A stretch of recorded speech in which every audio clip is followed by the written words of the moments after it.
사람들은 고난을 싫어합니다. 저도 그렇습니다. 평탄함을 좋아합니다. 약한 것을 싫어하고 강한 것을 좋아합니다. 그러나 우리가 강할 때보다 연약할 때 좀 더 잘하게 되고, 특히 우리 신앙인들은 주님께 더 가까이 나아가게 됩니다. 사실 강할 때 우리는 교만해지고 남을 판단하고 죄를 짓고 또 세상을 사랑하고 주를 붙들지 않게 됩니다. 그리고 간절함도 사라지게 됩니다. 그러나 우리가 약할 때 겸손해집니다.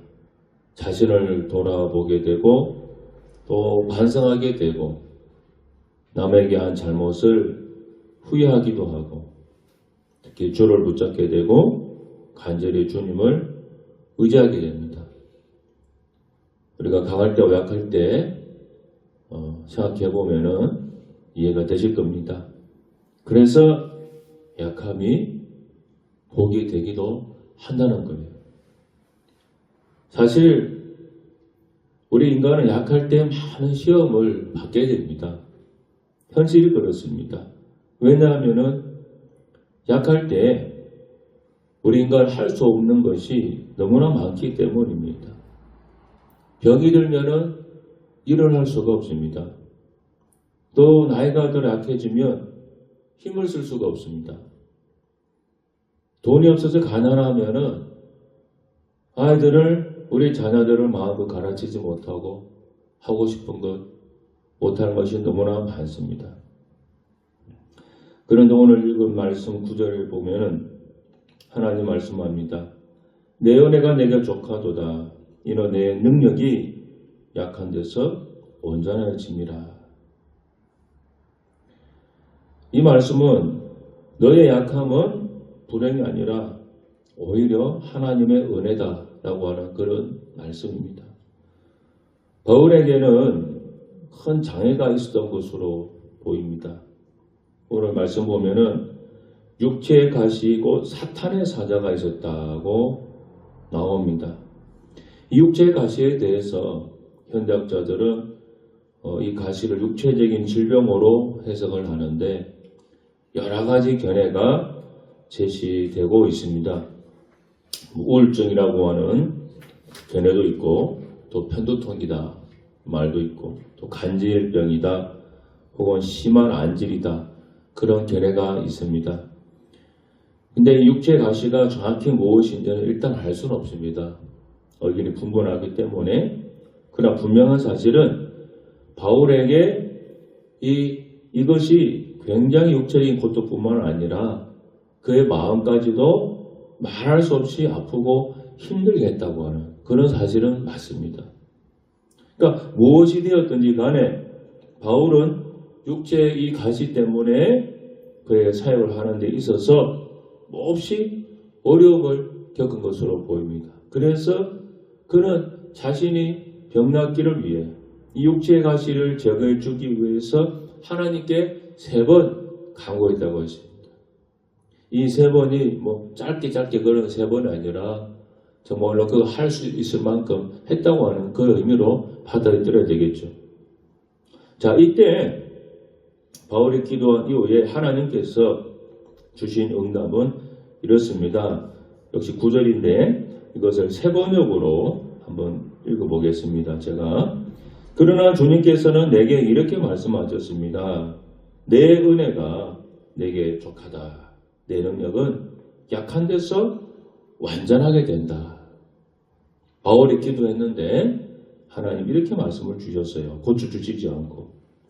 자, 이 말씀을 들은 바울은 오히려 자신의 연약함을 기뻐하면서 자랑합니다. 비록 그가 고침받기를 원해서 했음에도 불구하고 받지 못하고 대신에 이런 말씀을 들었지만은 바울은 오히려 기뻐합니다. 이것이 바로 신앙의 세계입니다. 다 이런 것 같지만은 아직 남아있는 것이 있습니다. 절망인 것 같은데 소망이 있고 오히려 절망과 두려움 속에 새로운 빛과 소망이 있습니다. 이것을 볼 수 있는 눈이 신앙의 눈이고 신앙의 신비입니다. 우리도 바울처럼 이런 약해지고 힘든 상황이 왔을 때 어떤 신앙의 자세를 가져야 되겠는가? 바로 그 말씀을 함께 나눠보려고 합니다. 왜냐하면 우리가 살아가면서 우리 마음이 지치고 힘들고 약해지고 사는 것이 고단해지는 순간이 종종 있기 때문에 이 말씀을 나누고 싶어서 전합니다. 첫 번째는 이 고통을 제거해 주시도록 기도를 먼저 해야 됩니다. 바울은 자기를 찌르는 육체 가시로 고통스러웠을 때 이 가시가 없어지기를 기도했습니다.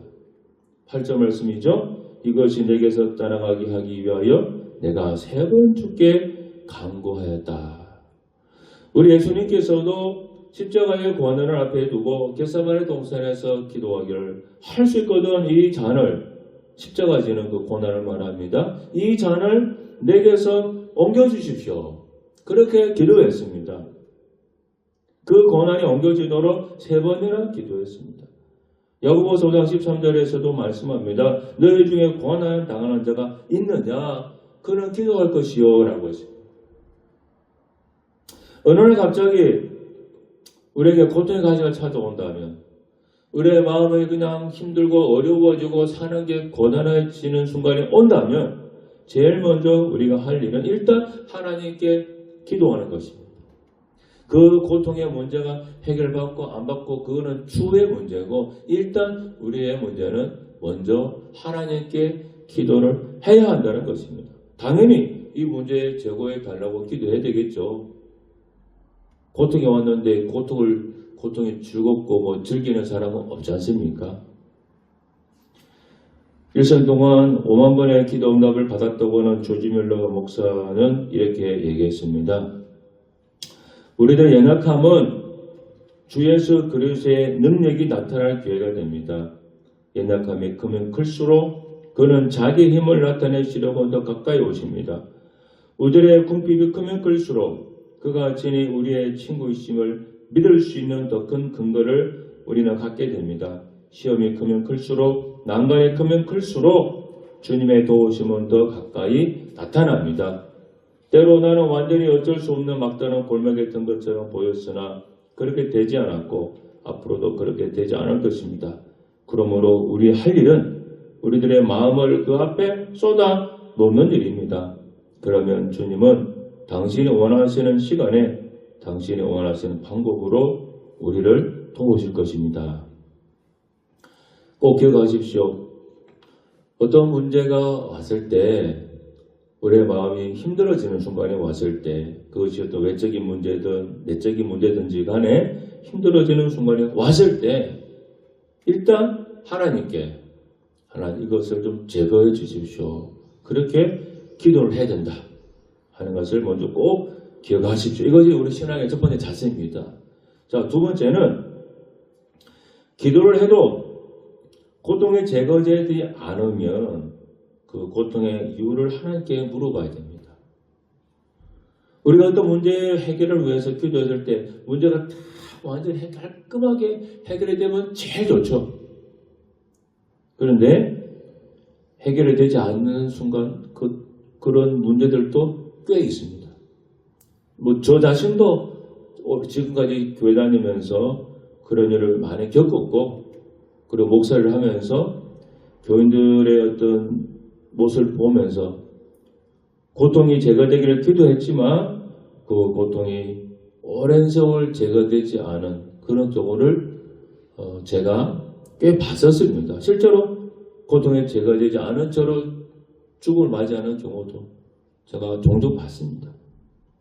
그래서 현실적인 문제이기 때문에 내가 기도해도 고통이 제거되지 않을 때 문제가 해결되지 않을 때 하나님께 물어볼 필요가 있습니다.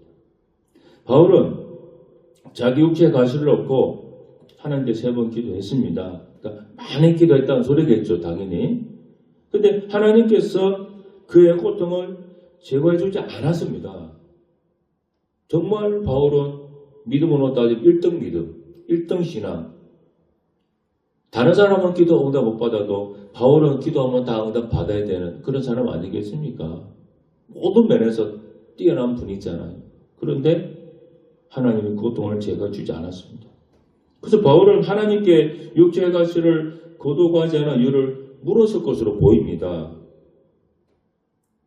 우리도 기도했을 때 했는데도 고난을 옮겨지지 않을 때 이 고통을 그대로 남겨두시는 하나님의 뜻을 물어봐야 됩니다.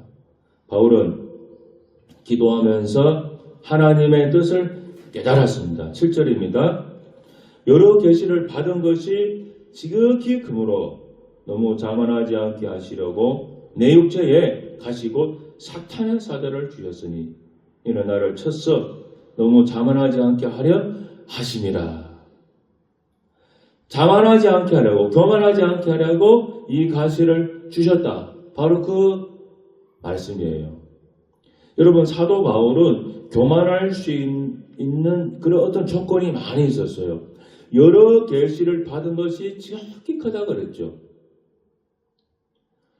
7절을 공동번역으로 보면 이렇게 나옵니다.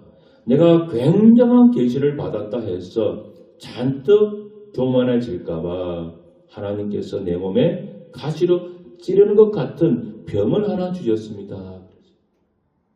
그러니까 사도 바울이 계시를 많이 받았어요. 여러분, 성경이 신약 성경의 절반 정도를 사도 바울이 썼습니다. 이거는 그냥 책을 쓴 게 아니라 하나님의 계시를 받아서 쓴 거잖아요. 그러니까 얼마나 바울이 다른 사람들에 비해서 계시를 받은 것이 얼마나 많겠습니까? 신비한 체험도 많이 했어요. 그런데 사람이라는 존재가 정말로 다른 사람이 받지 못한 그런 특별한 계시, 영적인 계시, 신비한 체험을 많이 또 은사도 많이 받으면요, 교만해지기가 쉽습니다. 실제로 저도 주변에 그런 사람들을 본 적도 있고, 그리고 우리 한국 기독교 역사 안에 기독교 사에서도 어떤 특별한 계시, 특별한 능력을 받아가지고 어긋난 경우가, 잘못된 길로 간 경우가 여러 사람 있습니다. 실제로. 그리고 그 사람들이 이단 종파를 만들어서 이단 교주가 된 사람도 있어요. 사람이 그럴 가능성이 있다는 거예요. 그러니까 사도 바울도 그럴 수 있는 위험성이 있기 때문에 하나님이 교만하지 않게 하시려고 육체의 가시를 그냥 남겨두신 겁니다. 여러분도 입장 바꿔놓고 한번 생각해 보세요. 여러분이 하는 일마다 그냥 승승장구한다고 생각해 보세요. 내가 사업해도 성공하고 직장생활해도 막 너무 잘 되고, 그리고 자녀들은 내가 공부할 소리 안 했는데 전부 다 공부를 전교일등 해가지고 서울대 다 들어가고 말도 너무 잘 듣고 집안에 문제는 하나도 없고, 여러분 그러면은 사람이 겸손해지고 하나님 은혜에 너무 고맙습니다. 그렇게 되기가 쉽겠습니까? 아니면은 목에 힘이 팍 들어가가지고 교만해지기가 더 쉽겠습니까? 교만해지기가 저는 더 쉽다고 생각합니다. 하나님 은혜 까먹기 더 쉽다고 생각해요. 바울은 기도하면서 이래서 하나님이 내게 이 고통을 허용하셨구나. 내가 건강하기까지 하면 교만해질까봐 육체의 가시를 주셨구나.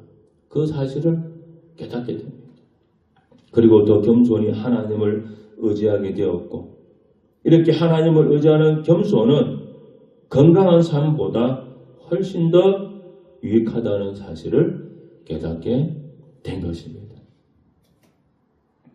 여러분, 세계적인 베스트셀러인 목적이 끄는 삶이 있습니다. 전 세계적으로 수천만 권이 팔렸다고 하는데, 이 책의 저자 릭 오레 목사님, 세델백 교회 목회하시다가 이제 은퇴하셨는데, 이분은 이제 굉장히 미국에서 큰 교회를 담임하셨는데 주일마다 평균 6번 이상의 설교를 했다고 합니다.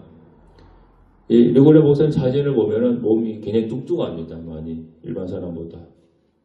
네, 세계에서 가장 성공적인 목회를 한 분으로 평가받고 미국에서도 굉장히 영향력 있는 지도자로 인정을 받는 그런 분이라고 합니다. 그런데 이분이 설교하는 순간마다 큰 고통을 겪고 있다는 사실은 사실 아는 사람은 많지 않았습니다. 이분이 이제 목회를 할 때 나중 후반부에 자기의 그 사실을 털어놓게 되는데 이분은 태어날 때부터 뇌기능 이상 증상을 가졌다 그래요. 그래서 어릴 적부터 간절정체도 있었고 자주 이렇게 기절을 하는 경우도 있었다고 합니다. 파킨슨 병처럼 떨리는 증상도 있었고 그래서 이 리고레 목사가 갑자기 기절할 경우를 대비해서 예배 때마다 항상 이 다른 목사가 이제 설교하다 팍 쓰러지면 누군가 설교를 하고 예배를 인도해야 되니까 항상 대타를 이렇게 준비해 놓고 있었다 그래요. 대기시켜 놨다 그럽니다. 근데 이분의 병은 간절병은 아닌데 이와 비슷한 그런 희귀병이라 그래요. 미국에만 한 10여만 명 정도 있다고 합니다. 그래서 리고레 목사는 아드레날린이 제대로 분비되지 않아서 종종 설교하기 전에 아드레날린 주사를 맞기도 했고 때론 설교하는데 갑자기 이 눈앞에 천으로 가린 듯 눈이 앞에 갑자기 캄캄해진다 그럽니다. 그래서 설교 원고도 안 보이고 앞에 있는 교인도 제대로 안 보이는 그런 경우도 갑자기 생긴다 그래요. 그래서 이런 병이 있는 사람, 이런 증상이 있는 사람이 절대로 선택해서는 안 되는 직업이 뭐냐? 그게 바로 목사라 그래요. 그런데 이분은 지난 수십 년간, 25년간 하나님께 제발 이 자기의 병을 좀 고쳐달라고 기도를 했다고 합니다. 그런데 하나님 고쳐주지 않았고 나보니 이분의 간증을 제가 읽은 겁니다. 말씀하기를 자기는 더 이상 이제는 이 문제로 기도를 하지 않는다 그래요. 왜냐하면 이 병, 이게 자기 몸의 가시죠. 이 가시를 통해서 하나님의 자신과 함께 한다는 사실을 알게 됐다고 그렇게 깨달았다고 그래요. 그래서 그걸 이제 깨닫고 난 다음부터는 더 이상 하나님께 이 병을 고쳐달라고 하지 않는다고 합니다. 자, 여러분 우리도 저도 지금도 그렇습니다. 여전히 해결되지 못하는 그러한 일들이 있습니다. 그래서 때론 답답할 때도 있고 하나는 왜 그럴까라고 하는 그런 생각을 혼자 곰곰이 할 때도 있습니다. 그래도 뭐 전혀 왜 그런지 저는 잘 모를 때가 있어요. 그래도 여전히 우리는 어떻게 됩니까? 하나님 왜 뜻이 무엇입니까? 그 질문을 할 필요가 있어요. 그렇게 해야만 우리가 하나님의 뜻을 깨달을 수 있기 때문에 그렇습니다. 그리고 마지막 세 번째는 고난을 통해서 하나님의 뜻을 발견했으면 그 뜻을 기쁘게 받아들여야 됩니다. 바울이 하나님의 뜻을 묻자 이런 음성이 들렸다고 그랬죠. 나에게 이르시기를 내 은혜가 네게 족하도다. 이는 내 능력이 약한 데서 온전하여짐이라. 그러므로 도리어 크게 기뻐함으로 나의 여러 약한 것들에 대하여 자랑하리니. 크게 기뻐한다 그랬죠. 바울이 육체가 주로 굉장한 고통이 있긴 했지만은 이것도 주님이 내게 베푸신 또 다른 형태의 은혜라고 하는 것을 안 겁니다.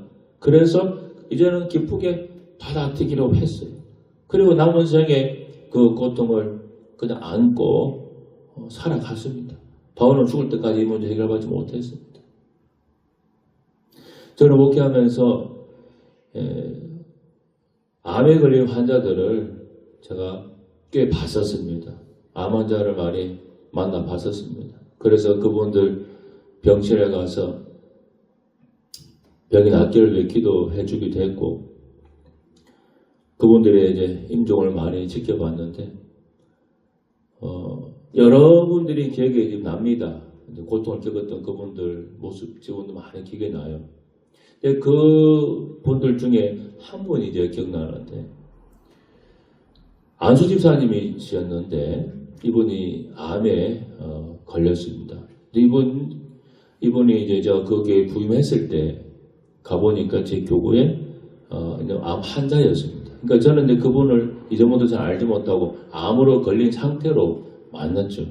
그래서 다른 목사님들께 이분이 어떤 분인가 얘기를 들어보니까 신앙이 참 좋고 아주 인격도 괜찮으시고 여러모로 아주 좋은 분이에요. 근데 그분이 암에 걸려서 이제 말기암으로 투병 중에 계셨습니다. 그래서 제가 여러 번 그분을 찾아뵙고 기도해 드리고 또 위로의 말씀도 많이 전했는데, 저는 암에 걸려서 그 말기암의 고통이, 항암 치료 고통이 얼마나 큰지 저는 사실 모릅니다. 뭐 굉장히 고통스럽다고 하는 얘기만 제가 듣고 봤지 실제로 제가 알지는 못합니다. 근데 제가 이번에 병실에 가서 아주 비쩍 마른 그 모습을 보고 이제 성경 말씀 저 읽고 기도한다 그러잖아요. 그리고 꼭 기도한다 그러면 몸도 많이 힘들 텐데 그 침대 위에 꼭 무릎을 꿇으십니다. 이분은 항상 무릎 꿇으세요. 무릎을 꿇고 제가 기도하면은 머리 숙여서 기도를 이렇게 쭉 받습니다. 굉장히 안타깝죠. 이런 분들이 정말 회복돼서 살아야 되는데 왜 저렇게 밖에는 죄짓고 멀쩡한 사람들은 저렇게 건강한데 이렇게 하나님 잘 믿으려고 하는 사람은 왜 이런 고통에서 벗어나지 못하는가? 왜 하나님은 이분의 병을 고쳐주지 않는가? 제가 그런 안타까운 마음을 많이 가지고 기도합니다. 그래서 기도하면 그분이 무릎 꿇고 정말 간절히 기도를 받습니다. 그런데 이분은 한 번도 하나님 자기 고쳐주지 않는 것 때문에 원망하지 않아요. 본인이 죽을 것도 알아요. 근데 다 받아들이시더라고요. 뭐 입에서 하나님 원망하거나 그런 거 없어요. 그냥 하나님께 믿고 맡기고 다 받아들이시더라고요. 우리가 모든 문제에서 100이면 100 다 해결받고 문제가 풀어지면 너무나 좋겠죠. 전 다 그래 됐으면 좋겠습니다. 그런데 이 인간의 삶이라고 하는 것이 그렇지 않습니다. 인생이라고 하는 것이. 하나님 여전히 살아계시고 하나님이 우리 만물의 주인이긴 하지만은 이 사람이 살아가는 이 세상 자체가 부조리도 많고 정말로 원수 사탄도 존재하고 여러 가지 그런 복합적인 문제가 있기 때문에 우리 인생의 문제가 모든 면에서 다 100% 해결하지 못한 경우가 있습니다. 그럼에도 불구하고 우리 믿는 사람은 어떤 문제를 놓고 기도했을 때 하나님이 주시는 그 뜻에 대해서 받아들일 필요가 있다는 거예요.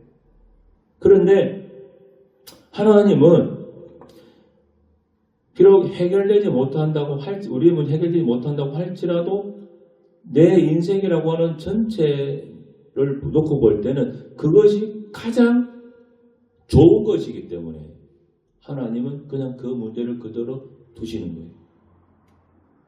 바울에게는 이 육체의 가시가 남아있는 것이 낫다고 하나님 판단하셨고, 그리고 우리가 지금 바울의 삶을 볼 때 지금 읽어보니까 바울에게는 육체의 가시가 있었던 것이 차라리 나았구나. 우리 그래 깨닫고 있잖아요. 그래서 우리는 기쁘게 받아들이는 것이 낫다고 하는 것입니다.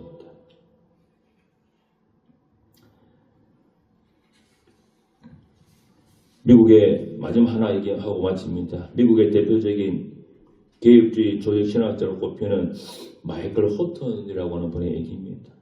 이분의 아버지는 뇌종양에 걸려서 머리부터 발끝까지 마비되어 병석에 누워 있었고, 또 아버지를 간호하던 어머니는 뇌졸중에 걸려 그의 여생을 다른 사람에게 의존하게 됐습니다.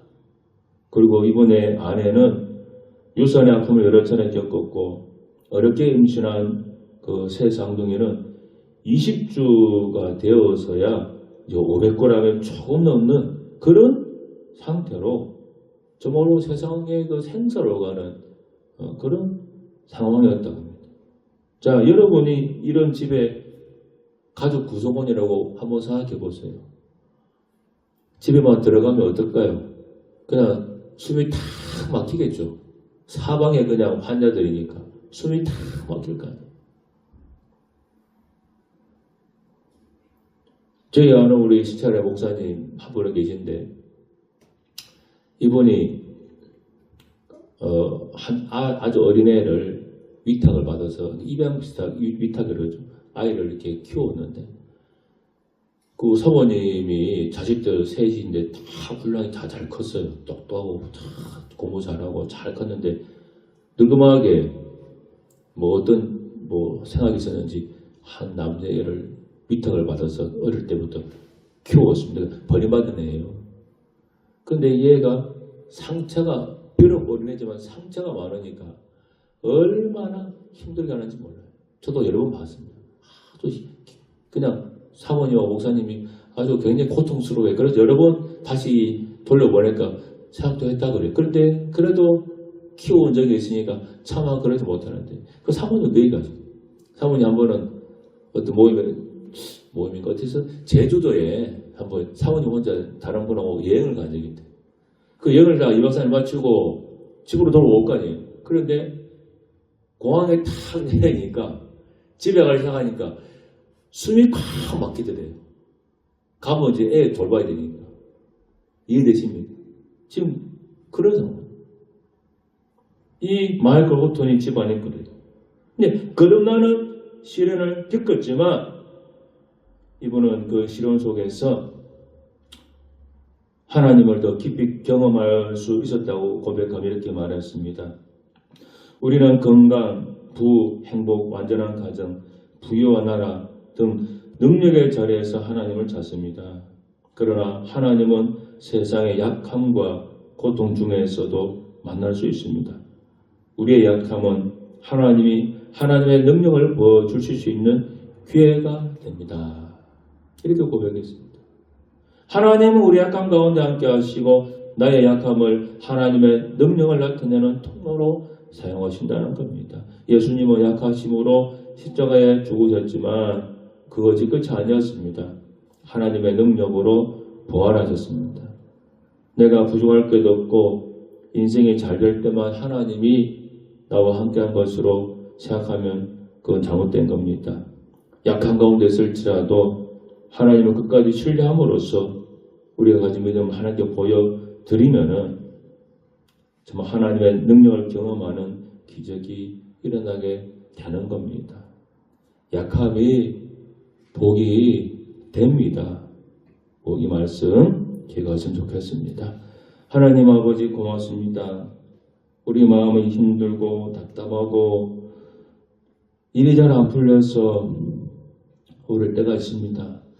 하나님 뜻을 잘 몰라서 여전히 마음이 무너져 있는데 상황이 지속되고 있지만은 그래도 약할 때 강함 된다고 하였습니다. 하나님께서 분명히 뜻이 계시고 우리의 약함을 통해서 하나님의 뜻이 이루어짐을 또한 믿습니다. 이 사실을 우리가 분명하게 믿고 끝까지 하나님 뜻 붙잡고 살아가는 우리 모든 교인들 되게 하옵소서. 예수님 이름으로 기도드리옵나이다. 아멘.